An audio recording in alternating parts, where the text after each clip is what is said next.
The late Queen Elizabeth II's body is making its final journey as part of a grand state funeral after lying in state for days.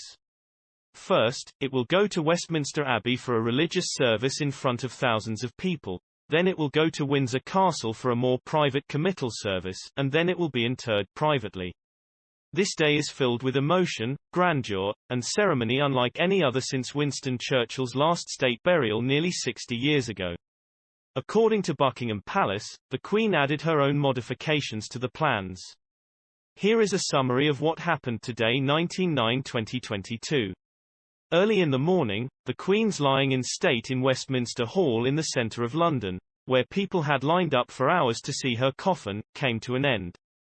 Doors at Westminster Abbey, a short distance away, then opened for visitors to begin arriving before the burial service at 11 o'clock.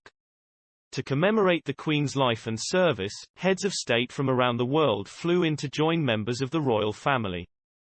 There were also prominent British politicians and past prime ministers. Many of the attendees, who belonged to royal families from across Europe, were blood relatives of the Queen.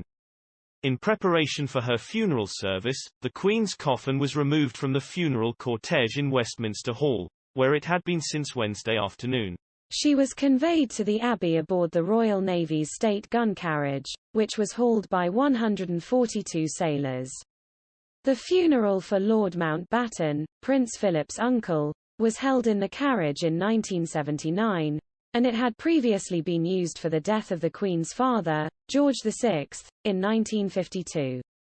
The royal standard, the imperial state crown, the sovereign's orb and scepter, as well as a wreath made of flowers and foliage chosen by the King and taken from Buckingham Palace and the King's residences of Clarence House and Highgrove, are placed on the coffin of the late Queen. The new king and his sons Prince William and Prince Harry accompanied the royal family's senior members in a march behind the gun carriage.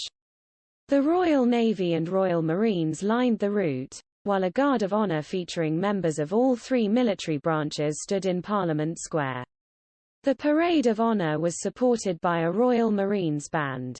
Along with Gurkhas and members of the Royal Air Force, the ceremony is led by the pipes and drums of the Scottish and Irish regiments. At her state funeral service, which was attended by 2,000 people and held at Westminster Abbey, the Queen's lifelong sense of duty was recognised. The road was lined with members of the Royal Navy and Royal Marines, and a guard of honour stood in place. A military parade is one of the severe etiquette requirements for a state. The traditional church where Britain's kings and queens are crowned, including the Queen's own coronation in 1953, is the Abbey, which is hosting the funeral service. In 1947, the then Princess Elizabeth wed Prince Philip. All three military branches assembled in Parliament Square while being supported by a Royal Marines band. Burial, which is normally only held for kings or queens, there as well. Although the Queen Mother's burial was held there in 2002, there hasn't been a royal funeral service there since the 18th century.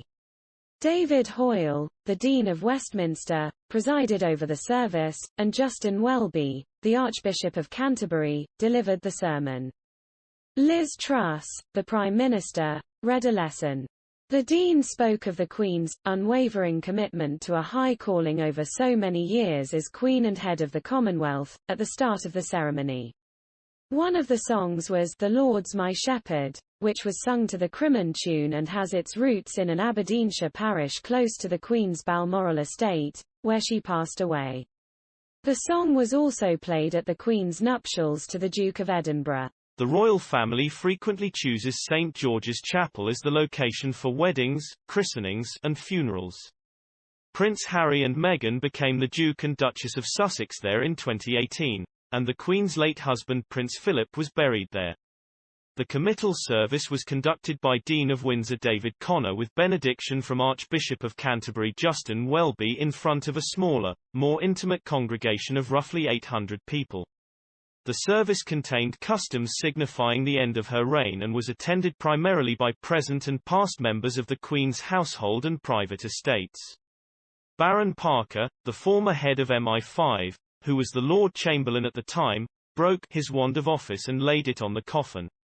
His tenure as the monarch's highest-ranking member of the royal household will come to an end with the snap of the white staff. The sovereign's piper then played while the Queen was lowered into the crypt, followed by a blessing and the singing of God Save the King. According to Buckingham Palace, the Queen personally requested that the piper performs at Windsor. The Queen will be laid to rest with her late husband, the Duke of Edinburgh, at the King George VI Memorial Chapel, which is housed inside St. George's Chapel. In the evening at a private family service, her marble slab will be engraved Elizabeth II 1926-2022.